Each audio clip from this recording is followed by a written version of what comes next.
काल वडिलांसोबत बोरवेलची मोटर घेण्यासाठी गेलो होतो, पण ज्या दुकानामध्ये आम्ही गेलो होतो ना, तर ते दुकान एका गुजराती माणसाचं होतं. त्या गुजराती माणसाच्या इथून आम्ही ती बोरवेलची मोटर घेतली आणि घरी जायला निघलो. पण अशीच वडिलांसोबत एक चर्चा झाली, हे जे दुकान आहे हे गुजराती माणसाचं दुकान आहे, पण तो जो एरिया आहे त्या एरियामध्ये आपल्या एकाही महाराष्ट्राच्या माणसाने का बरं दुकान नाही टाकलं. तिथं सर्व शेतकरी वर्ग आहे. त्या शेतकऱ्यांमधून एक जण असा पुढे येऊन ते दुकान मोटरचं टाकू शकत होता आणि त्या बिझनेसमध्ये तो एक उतरू शकत होता आणि एक सेट होऊ शकत होता. पण आपल्या माणसांचं चुकतं काय माहितीये, आपल्या शेतकऱ्याचं काय चुकतं.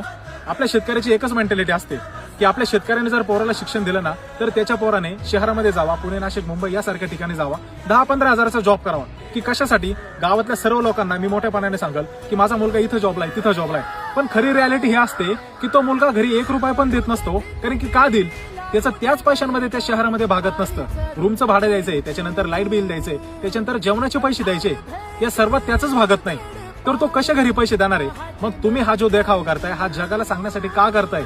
आज मी त्या गुजरातीच्या दुकानात गेलो होतो, मी तिथून मोटर आणली. आपल्या एका शेतकऱ्याच्या पोराचं जर दुकान असतं तर नक्कीच त्या शेतकऱ्याचं पोरग पुढे गेलं असतं ना. मला माझा सांगण्याचा एकच मुद्दा आहे फक्त की आज आपले 90% शेतकऱ्यांचे पोर हे शिकलेले आहेत. शिका, 100% शिकून आपल्याला शेती करायची आणि या शेतीसोबत आपल्याला जोडधंदा पण करायचा आहे की जेणेकरून आपल्या शेतकऱ्याचे पोरं हे खूप मोठे होणार आहेत आणि खूप सारे पैसे कमावणार आहेत.